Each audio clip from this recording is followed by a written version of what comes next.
Game on! Spain going up against France, and the French already with a great start into the tournament. Now keep in mind, the teams are allowed to have a pro player coach them, even though the former HGC players are not allowed as players in the tournament, they can still participate that way. And Mene is coaching the French team. Honestly don't know who's coaching the Spanish team, if anyone to be exact. But that being said, France already won their first match against Finland, so they're currently looking at a very promising group stage where Spain lost their own best-of-3 series against Italy. They also seem to have a bit of problems with some of the players, so occasionally maybe even playing with a sub here. But we have our first map here at the Nexus Contest, and this is going to be Infernal Shrines, with a quick Zeratul ban coming out even. We'll be curious. I mean, France comes into the tournament again as one of the favorite teams to really make a big impression there, and of course it's also true for the Swedes and a couple of others.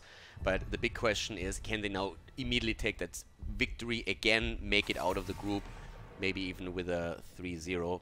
Again, there's of course like still Italy to beat if they want to make that happen.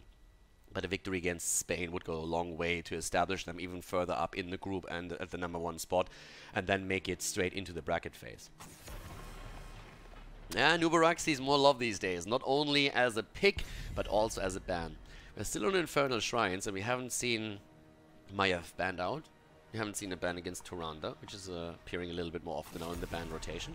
And Diablo gets banned too after Garrosh, so we have Maiev open, I think for the first time in ages. That actually makes the draft quite interesting, because normally I would have said, well, we could look at a Tyrande as an early pick again. When you're playing on Infernal Shrines, of course, you can also go straight into an Alexstrasza if you want to, or maybe even drop a Deckard Cain again to control the space. Malfurion is good there too.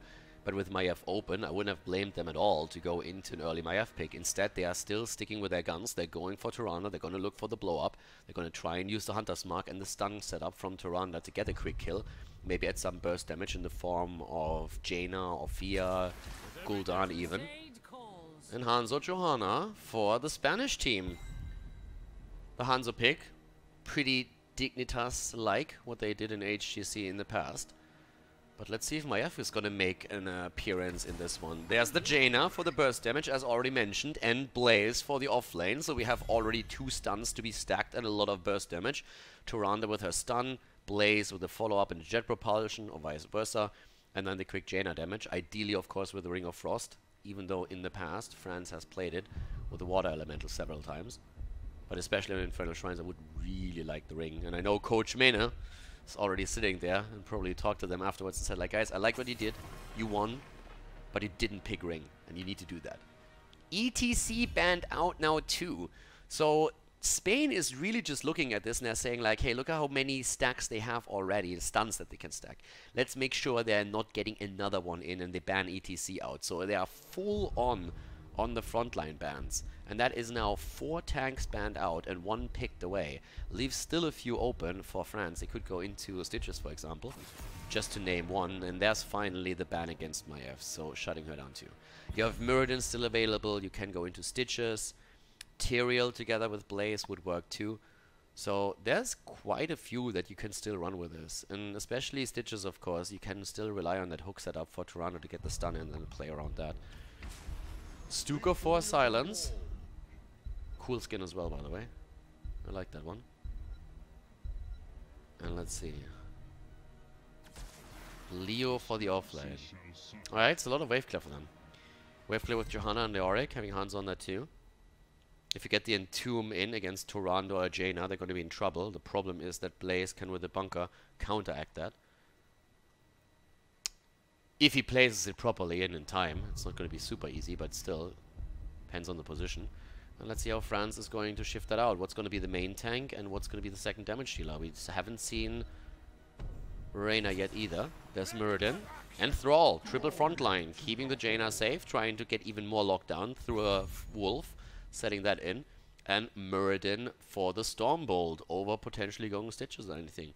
So a lot of sustainability, wave clear through quite a few of the heroes. France with a pretty clear idea of what they're trying to do here. Really good team. Muradin and Tyrande, old school style in the early game, maybe roaming with Jaina even, trying to set the stuns up, get quick kills in, Blaze on the offlane. Thrall probably part of the rotation, maybe even thinking about Crash Lightning here. And Kel'Thas to round things out for Spain. Alright, guys. Should be a good one. Infernal Shrines, game number 1. France going up against Spain at the Nexus Contest.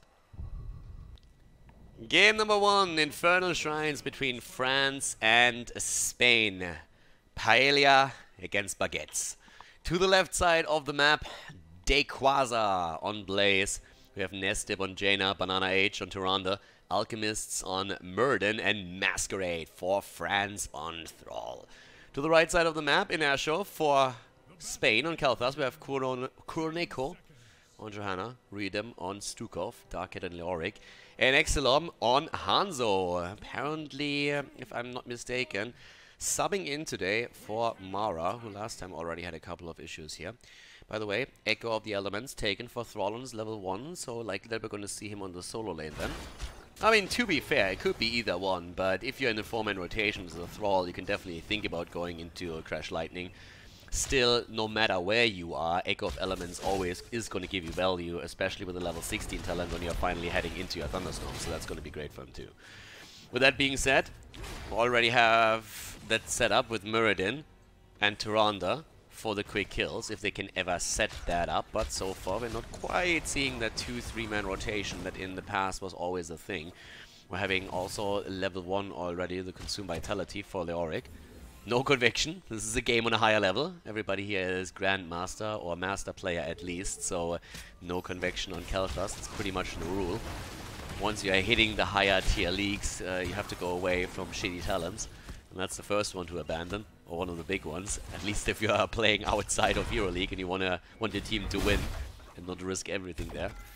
With that being said, top lane, this is shouldn't really lead to any big kills there. That's pretty much an equilibrium, at least assuming that Leoric is going to be able to hit his Drain Hope reliably and is able to keep himself sustained on the lane. A little bit of a zone here from Alchemist, trying to get his Stormbolt quest a bit completed. The problem is that they're not nearly done with this down here. It might be the first fight of the game. They get the camp and they're able to move out. Alright. Candy Muradin always creeps me out a little bit. I lovingly also call it the Pedo Muradin skin. Especially when Lily is on the other side, that's always a little bit scary. I mean, you don't want a guy walking over to Lily and ask her if you want some candy. The only thing that we need for that guy is honestly a white windowless van as the mount, and it is creeper level 1000 or over 9000. So yeah, not a skin that I like, but well, we have him right here. Muradin has actually a couple of cool skins. It's not quite on the level of a War Master Chen or anything, don't get me wrong. But the Dwarf, definitely not too bad. It's a pretty cool hero. It's actually kind of fun. A little bit out of the meta in most of the games these days, when we are having Diablo and Garrosh rule with an Iron Fist. But it's still a fun hero. Ghastly Reach again on level 4 for Leoric. Again, the adjustment here. I mean, Neil Peasant is usually what you see taken. But we had that the last time from Spain already, if I remember correctly, that they made the level 4 adjustment. Talking about adjustments, Quest Talent on Thrall, Frostwolf Pack, Jaina is down, they can't get the kill against Stukov here, but Jaina has fallen in the meantime, so we are all of a sudden looking at potential kills here. Even Muradin is in trouble, but he survives at least for the time being. Initial kill against Jaina, Stukov survives and moves away. Thrall getting the stacks in on his level 4, at least attempting to. And up to the top, the first shrine about to getting activated, and the rotation from Spain is there. Spain with the first blood in the game. Definitely the underdog a little bit in this particular one. France coming in with a strong team. Strong coach, of course, as well. Mene himself helping them out. And now we're having the attack up to the top. Is Jaina, of course, back there, still going to be looking for the kills. So let's see if this is going to happen for them. Right now they're looking for that follow-up, but Thrall wasn't even there yet. Yeah, Muradin again, stunned out, needs to be cautious. Johanna still far out too. Hanzo with the hits, one after another. Muradin missing it, and here comes the Ignite attempt. Going for the Living Bones, but nice! That was a really cool jet propulsion. But Kalthas walks away because... No, he doesn't! The Chain Lightning takes him down, and Thrall even completing the level 4 quest, the Frostwolf Pact here. Even with Jaina not having the cooldown ready after the initiation from Blaze, they get the kill, and now they take position on the shrine. Go straight for it. Job well done so far by France. They get the kill. They're trying to go for the objective here all the way up at the front. We're seeing Leoric is trying to get the value out of the ghastly reach on his level 4 talent. 19 against 18. Khaldor's back to business, making his way all the way up to the top shrine once more. Celestial Attunement on 7 for Tyrande, trying to block all of the stuns and slows coming out of Johanna in particular after level 10. Ancestral Wrath for Thrall, and it looks like they're going to give it up. They're not pushing in anymore. They have moved Leoric straight down to the bottom of the map and are still fighting over this. And again, I have to stress it once more. There's no Neil Peasants. There's no Neil Peasants for Darket on his Leoric. Instead, he's going into the Ghastly Reach. And it can be great when you are playing around with Consume Vitality and you're really trying to get also value with the synergy on your 13-16 then later on in the game. But of course you're giving up a lot of the wave clear that you normally get with Neil Peasants, and that is hindering your advance a bit. But I would still argue that during the team fight you might be a little bit more valuable once that you are in the later stage of the game and can capitalize on that. Being that as it may, we already have Muradin trying to get a few more stacks in, and the push is on. It's an early Punisher, first one, therefore only the wall falls. Not much more than that. Rest of the team just sitting with the rotations here. Talking about just general damage, I mean, we are going to see Thrall very, very likely with his setup head into the Alpha Wolf on level 16. It's one of the main reasons why you would go for the Frost Wolf Pact on level 4, because you want that cooldown and mana reduction so that you can spam it out a bit more often. And that makes the Alpha Wolf in 16 very, very attractive. So with Echo of Elements, normally Thunderstorm is a really good idea too, just simply because you have the extra Chain Lightning that you can use in those cases. So I'm a little bit curious to see what Masquerade is going to do in 16. There's arguments to be made for both talents to be taken, undoubtedly.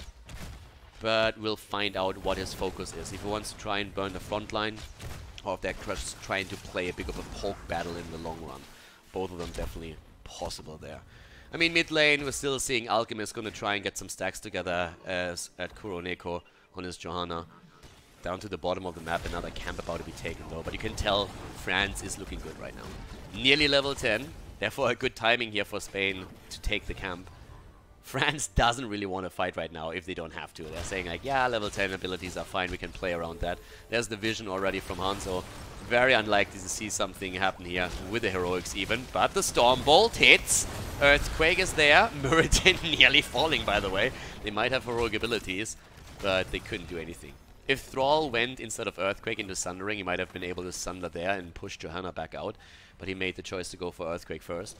By the way, as mentioned before, no ring. Not going into the Ring of Frost, Water Elemental instead, even with Earthquake and the Muradin setup, and the Jet Propulsion.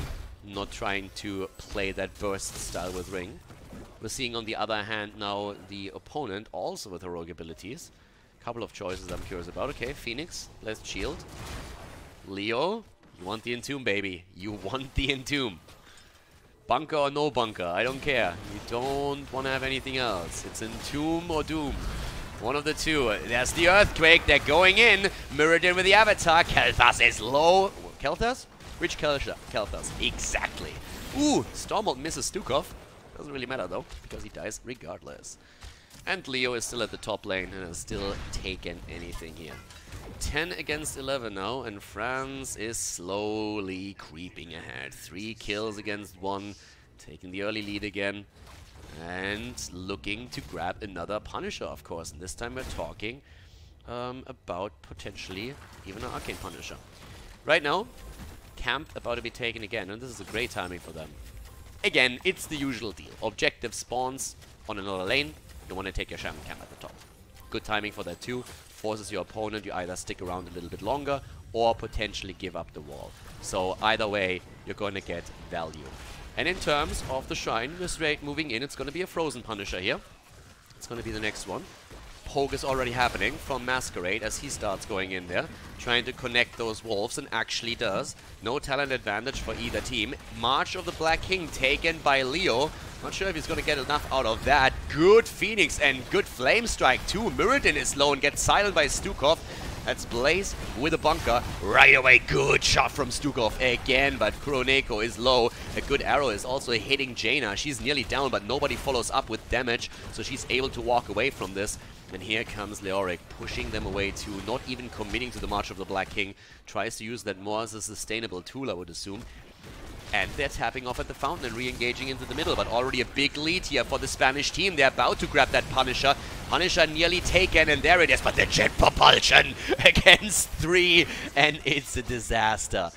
What a great setup again by Blaze here, getting the jet propulsion in from the side. It's an easy triple kill, and that is going to reduce the value of the Punisher significantly. And even the Leore kill, a quick kill against Leo, insta-wipe against him. And of course, the blue team, as I said, with the perfect timing on the Shaman camp, and just see what that happened. Another fort is down, so that one eliminated quite easily. They're trying to at least put some pressure onto Dequaza, but Exelon can only do so much here, won't be able to secure a kill. 13 now in their hands, 7 kills against 1. It was actually not too bad for Spain at the start. I mean, they really got a head start on the objective and were nearly able to take down Jaina too. It just seems like the synergy is missing a little bit on the Spanish team. The arrow from Hanzo was actually not bad. The problem is that after it connected with Jaina, there was no one there to really get the damage in. They nearly got a kill against so many of these heroes, but they were just never able to secure one for sure. And then the side attack, the flank that we saw from Blaze was just way too good. I mean, it was fantastic. Getting a 3-man jet propulsion just in that choke point allowed the rest of the team to go in and just absolutely wreck them. So with this said, we're having 13 talents now.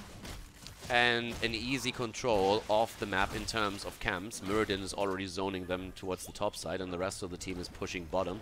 We have healing static for Muradin to get the added synergy with his level 4 talent. The second clap always delivering some hit points too. And they're stealing another camp away. No 13 talents just yet. Muradin at the side, just taking this easy, taking this slow. And they're even trying to provide some vision for the fountain. Liking that a lot. Provided vision, dropping a quick chain lightning over to keep the vision a little bit longer. The Khazra camp starts attacking the fountain as well, and therefore this one eliminated too. Fountain gone on every single lane with the exception of the bottom of the map. The virulent reaction for Stukov might be a bit of a game changer here though. That is something where they can maybe get more CC in to finally deliver the damage that they need. And also, of course, we're having the Ominous Wraith now for Leoric. That's going to help. Arrow is missing completely. To be honest, even if it would have hit, I am not quite sure if they would have been able to follow up on that. Muradin was still sitting here. Everyone else was already very close to the wall. If Muradin just hits a quick clap or a Stormbolt, he can delay any kind of collapse onto a target. I feel they just felt, hey, YOLO it out. Should be ready for the next objective again. Let's see if we can do something here. If it works, that's great. If it doesn't, then we're in trouble either way. Because that was the last fight that they can force before level 16. So I think it was just more of those, let's try it. If it fails, it doesn't cost you anything. Because now we have 16 in the hands of France, and we get the Alpha Wolf. So what we talked about earlier with the synergy on Thrall with his level 4 talent comes now into play. Stone Form completion on Muradin's quest, so now he has Pierce from the Stormbolt too. And yeah, it's rough. Stone Form for Muradin, quest completion. He's definitely in his new form. And as you can see, Hanzo is on 5 seconds on the cooldown. So throwing the arrow out is not a problem. Losing Johanna on the other side is. And that's another dead one. Yep. Stukov is down. And guess what? We're going to see more. That's Leoric falling. A little bit of a bomb spread going on with the living bombs here, but it doesn't really matter too much. Because 3 heroes down just as the shrine activates is pretty much already the story. And let's keep in mind that Blaze wasn't even here. Dequaza was at the top lane, was saying like, you know what guys, I got this. You fight the fight down at the bottom, I'm gonna take the minions up to the top. And just look at the damage output here. Hanzo has 32,000, but they only have a single kill in this game, just simply because they can't follow up and secure the kills, but they get some spread damage from Hanzo. I mean, Kalthas isn't really too bad either, he's at 24k, so if they at some point just focus on the same target after they started poking with their AoEs, that might be really, really good for them. When it comes to the talents, I mean, in terms of stacks, Muradin is sitting at 24 on the Perfect Storm. The base quest is already completed because several of the storms were followed up by quick kills, so he gets the extra stacks for the base quest. We're having also 14 for the Lunar Blaze, so not looking too bad there either. Here's the Alpha Wolf, as I said before. You get the increased root duration, you get the increased damage, depending on percentage base, but of course it's really just that talent that makes it even more viable. Once you have that, the cooldown and mana cost reduction just allows you to spam that out 6 days to Sunday. But now with 3 heroes down, what exactly can Spain do? I mean, when we're looking towards the map, the only 4 that has been taken out is actually this one. So the Punisher is going to walk straight over to the keep, and then with the talent advantage that they currently hold, there's a good chance that they can take down the keep itself. But when we look towards the middle and look towards the bottom, we still have forts there. The problem really is that there's no kills for Spain, and they're having a very, very tough time to get these kills right now. So that makes it a little bit iffy. And when it comes to the setup, I'm not quite sure that March of the Black King was really the right choice here. I get the idea behind it. You want to have a little bit more sustainability in the big team fight, and you go up against 3 melee heroes, so you're basically banking your hopes on always connecting with at least a few of them. But then again, if you have an Entomb and you land that, and your Stukov player follows it up with a Lurking Arm, and he went into Low Blow on level 1, and then also into the Growing Infestation on level 7, so he has those talents already set up, then you have not only a great setup for Enhancer Arrow, unless you already start with that with a combo, but at the same time you have a target completely locked down and then can put the damage in, being it with Kel'Thas or with anyone else. So in terms of setting up opportunities, I feel March of the Black King doesn't really give you enough. And I haven't really seen him use a March that actually did anything just yet. Once you have level 20, you have another big reason why Entomb is great, because Buried Alive is just such a fantastic tool in the late game to get kills and also prevent anybody to just use their spells there. I like what Spain does now on the map though. They realize that they can't contest top, so they simply started pushing at the bottom. They're getting another cam, they started pushing in the middle. It's a lot of experience lost for the blue team, to be honest with you. So France is losing some of the lane experience that Spain is picking up now, but given the massive lead that they have, I'm not quite sure how much it matters. Darkhead should at least try and take that down. I mean, he wants to go for the fountain, I get it, but they need to get the experience for 16, so Leoric should have been a little bit more worried about trying to get that. 3-level lead, the wall open already. Nice! That was a good flame strike though. Using the choke point against their opponent, but this is an Arcane Punisher, and yeah, this should be the end of the keep. But they burn down the Immortal quite quickly. Here comes the Water Elemental, the stun combo, the Punisher is helping out too. Boys, can I play as well? Of course you can. Johanna is down, not even using the Iron Skin there because he was completely locked, and that is an easy keep. And they're looking for more kills. The Pierce works, and the arrow might have hit 4, but it's too late. 2 players down, and they are thinking core. They're actually thinking core. And why not? 3 levels ahead. Can they make that work? They're definitely going to try. 10 seconds, 14 until we're going to have Johanna back. But yeah, their shields are gone. They're jumping in, and they're starting to take it down. They should stop clustering, though, but they get the kill against Leoric.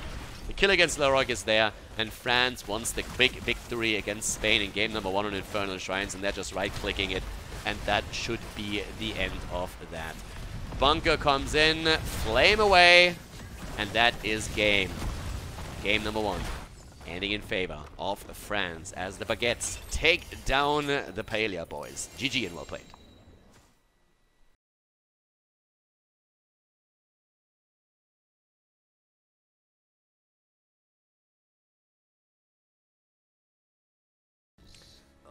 Game number 2, France against Spain. And well, we're looking at Towers of Doom right now. France is already in the lead against their Spanish opponents here.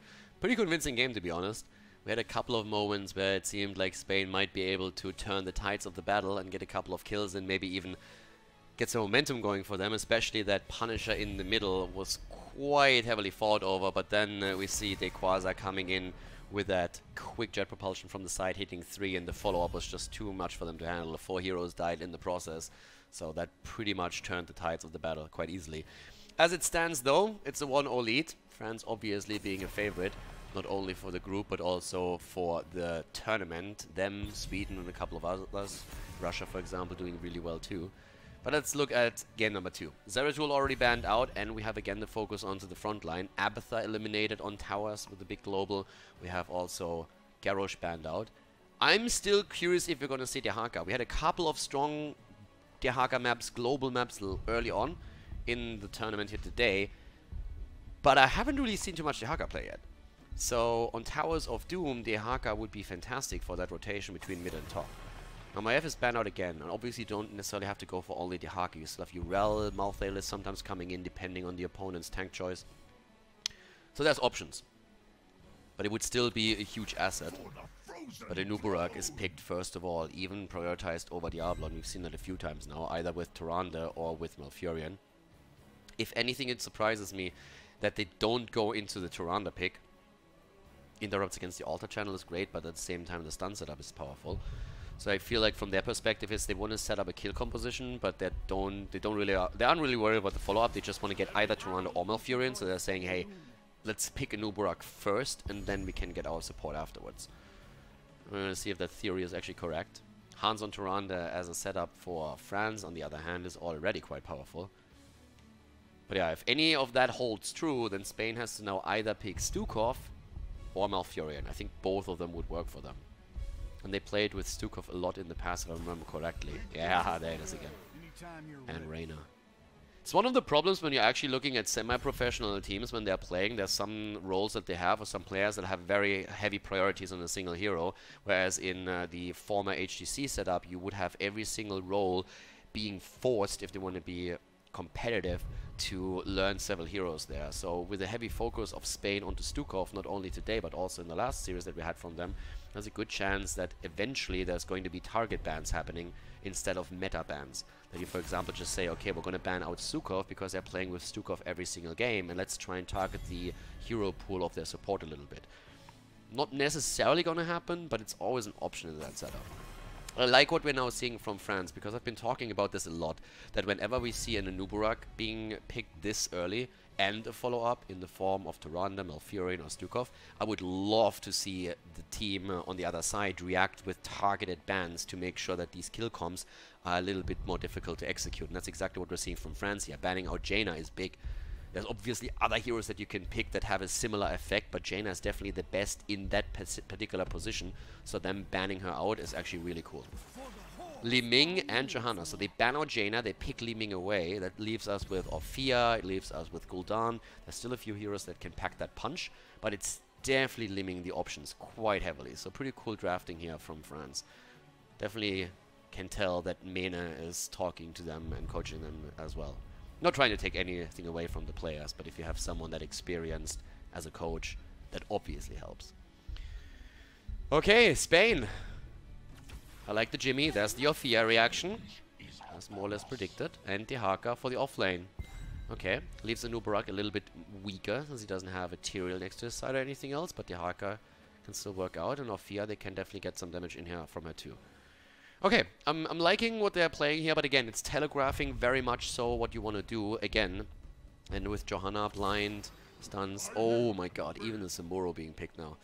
Yeah, they are trying to play around them. Samuro isn't too bad. It's like one of his best maps, is not the best map of Samuro. There's a couple that he has. The bigger the map, the better for the Samuro player, if he's good enough. Dequaza played a very solid Blaze, and that is going to make things a little bit scary for Spain. If he is good on that hero, that could be a rough one. So guys, Towers of Doom. Game number 2. France in the lead against Spain. And to the left, we have Banana Age with Tyrande, Nestib on Li Ming, Alchemists on Johanna, Masquerade on Hanzo, and Dequaza on Samuro in this second game. The Spanish team struggling a bit on Infernal Shrines, our last map. Now we're having Orphea taken, since Li Ming was picked away and Jaina banned out. Level 1 Ancestral Strength, standard for her, for pretty much every build that we've seen so far. Darket on Dehaka, Ryudem on Stukov. Kuroneko on Anubarak this time, and Exelom with his Ace of Spades, or Ace in the Hole, on level 1 for Jimmy. Personally, I like the Ace of Spades a lot more here as a potential name, but again, Ace in the Hole works too. So, with that being said, Samuro can be a great hero on the map. Very annoying to play against if you have a good Samuro player facing off against you, especially obviously after level 10, and if worse comes to worse, after level 20, and it's kind of likely that they're going to hit level 20 here. So, after Dequaza had a pretty cool game on Blaze, I'm very interested to see how much he can do on Samuro here. And especially when we're talking about the potential later stages of this particular tournament, it is also something where teams are of course going to do more and more research into their opponents, and if you know that your opponent has a player that can play Samuro too, you might actually target that with bans. Quick kill against Anubarak already. Whoa, that is not a good start for Spain. Their entire composition is more or less hinging on them getting kills and trying to engage with the Nubarak, following it up with the Stuke of Silence and then getting Orphea in for the damage. That is not the start that you want if that's your game plan. Losing one hero right away. And already Samuro doing well topside. Okay, France opening things up with a bit of a bang. Again, it's not a kill that really shuts your entire style down immediately, but it definitely forces you to adapt a little bit. And we're gonna find out how much Spain can do that, because they're already falling slightly behind in experience. It's nothing crazy yet, but it's definitely a little bit of a different start than you were hoping for. Orphea, the top lane, is gonna try and get damage in after a drag. Darket wants to connect it, but Dequaza is already moving away. And immediately using all his illusions. Trying to go for a couple of stacks on his level 1, of course, too.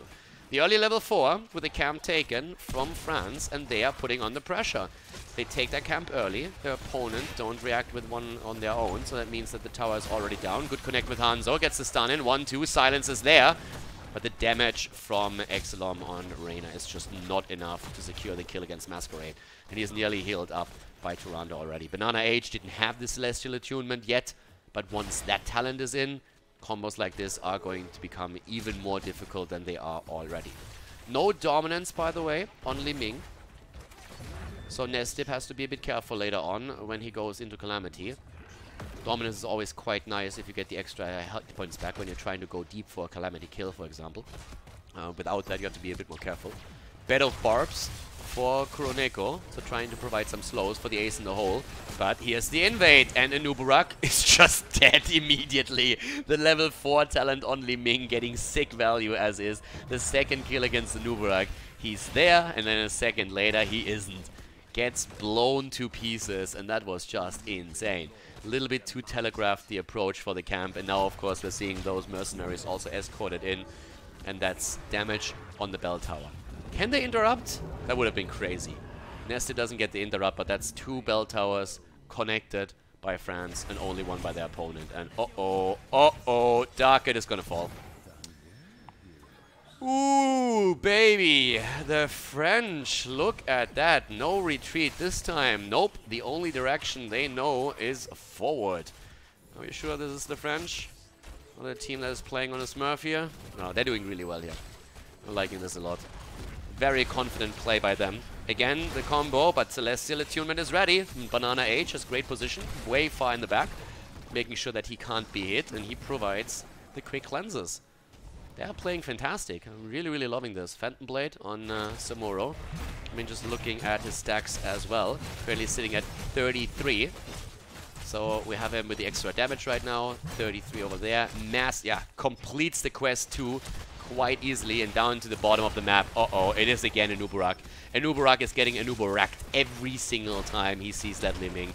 And he's connecting everything. I mean, right now, Nestip with the Calamity is getting even more damage. And just look at that bell tower. We're talking 4.5 minutes into the game, and they are absolutely destroying the Spanish team here. One level even more ahead. They're going straight for Orphea. She's down. There's no way she gets out of this, is there? Nah. She's down. And you know what else is down? Reyna. He's dead too. This is an absolute slaughter that we are seeing here. The bell tower taken. I had games against bots that fought back harder. But as I say it, Samuro actually dies at the top lane. Look at that. Spain is in this game after all. Getting a kill. It's not going to be enough to come back into the game, but it's definitely a start. This is where you start taking the solo lane and denying your opponent a bit of experience, but that is 5 shots fired now. We're talking 27 points on the core. Then again, keep in mind, this is actually a map where we have seen a lot of crazy comebacks in the past. The one thing that concerns me, though, is that the team composition that we see from Spain is something that really wants to get kills early. I mean, you have a kill composition here. Whereas when you're looking over to the French team, not saying they have a weak early game by any means, they don't. But they have a huge strength in the late game through Samuro. So it's going to be very, very tough for the Spanish team to start a big comeback there. Especially once that Samuro established that presence on the map, and he's already on the best way to do that with Illusion Master on level 10 now. So this is going to be a really tough game. Arrow hits Reyna. Which Reyna, you ask? Exactly. Whew, 7 kills against 1. I mean, France is currently picking the kills where they want them, and just look at this. I don't even think they can push that back, or can they? Oh, the silence on Stukov. Alright, that works, but he has to cancel it. They're trying to help out, but there's another stun. He barely gets away, and there's the shots fired. Holy shit. 21, that's 6 shots that just went through. Absolutely dominant game by the French. They are getting one kill after another whenever they can here. 20,000 damage on Hanzo alone. Rotation towards the top again. Still no level 10 in the hands of Spain. One of the reasons why they've been playing this passive, because they know without heroic abilities they can't contest anything here. We're having Reyna down to the bottom of the map, still trying to get at least a bit of wave clear in, but Alchemist is there executing another minion wave. And here comes the play now from Spain. They nearly have their 10. But I'm not sure if they can even fight. 2 levels behind, 10 is there. They want to get at least one of the altars. And then the French are playing on the same talent. So it's an altar for an altar. 3 heroes there. Nobody goes for the owl. Okay, but he's going to get the channel. It's only 3 shots though. They only control 3 bell towers. It's 3 against 5. And they are down to 16 points on the core now against 33. But again, what I really like is that the French team is playing it not greedy. They have taken kills the entire time. Oh my god. Reyna gets away from this one. A little bit too much. Clenching Jaws come in. And the kill against Banana H. The Cocoon and the 5-man move as Li Ming is in the middle. And we should get the kill against Hanzo. They need the stun. They need the stun. And the silence is there. And yes, that's a second kill. So Spain is back. I was just about to say that I really appreciate that the French are not playing it too aggressive, because they are now on the same talent. So no matter how many kills you got previously, you still are in a situation where you're on even talents with your opponent, so they can take that fight. But I really don't want to rip them too much for the attempted kill against Reyna down here. It was well executed. It was just a little bit too soon. They didn't stack their stuns properly. They were a little bit too close. They overlapped them very, very heavily. And without that, I think it could have been a kill against Reyna, and then we're looking at a different situation. But the Spanish, they at least fight back here. And they also reclaim their bell tower. I mean, yes, the top has nearly fallen. And the game, of course, is now, again, a bit advantageous for the French team, because they have the level 13 talents. But in general, they're not really playing too bad here at all. So they're trying to get the kills in now. They couldn't do anything for the longest time because they didn't have level 10s. That, on the other hand, is a problem. Nestip wants the kill. Even the arrow is being thrown out. Better safe than sorry. The Blessed Shield was enough. But Inuburak is just not going to see anything in this game. I mean, Inuburak, let's take a quick look at it. How many times did he die? 4 times already. It's just the tank doesn't really have too much to offer right now. Both of the altars are now being channeled by the French team. That's another 8 shots, and that will put the Spanish down. 2-8 on the core. Oh no, the resets. Li Ming has to move away though. Doesn't have dominance, as said already earlier. But the kill against Stukov. Now even Dequaza comes in on Samuro. They take everyone down. Reyna falls. Sofia dies. They're trying to get the kill against Dehaka. But in comes Nubarak. He just came back and he's gone again. Just wrecking all of them. Coach Mene is going to be proud. 12 kills against 3, 2 levels ahead, taking the map again, only 8 points on the core. And of course, with Samuro being on the higher level now, he's just moving through the map with his global, he's just wrecking structures wherever he can, participating in the fight. I mean, the Quasar basically says, guys, stop killing heroes here, I want to have a bit of fun too, at least allow me to get my 16 in for this. Yeah, and they take another bell tower. Which leaves only the one at the top side, and guess where Samuro went? Yep, you guessed it already. He went top because he knows that he can... Okay. That he can get this one too. So the reaction from the Spanish team is to move to the bottom of the map and make sure that they're not in control of all of them. But Johanna is moving in, and she's not the only one. Here comes the arrow, and Noob... Oh my god, I feel so sorry for Nubarak. Like, this guy is getting shit on the entire game. It's actually disgusting. Orphea is down too. And up to the top lane, we are having him trying to take the last one. If the barrage starts, it's over. There's a triple altar on the map already. The chances of Spain surviving through this objective phase are nearly 0. In comes the kill. Dequaza takes another one, takes down Dehaka. And I don't know what to say here, but this is going to be game. 3 altars on the map. They don't even need the bell tower at the top. 2 channels are already happening. I'm lying, actually. Fake news again. Down to the bottom of the map, there's the first one. And now we're having Dequaza completing the last. This is game, ladies and gentlemen. Fantastic play by the French, and it shows once again why they're one of the favorites for the tournament. GG and well played as they take a convincing 2-0 against Spain.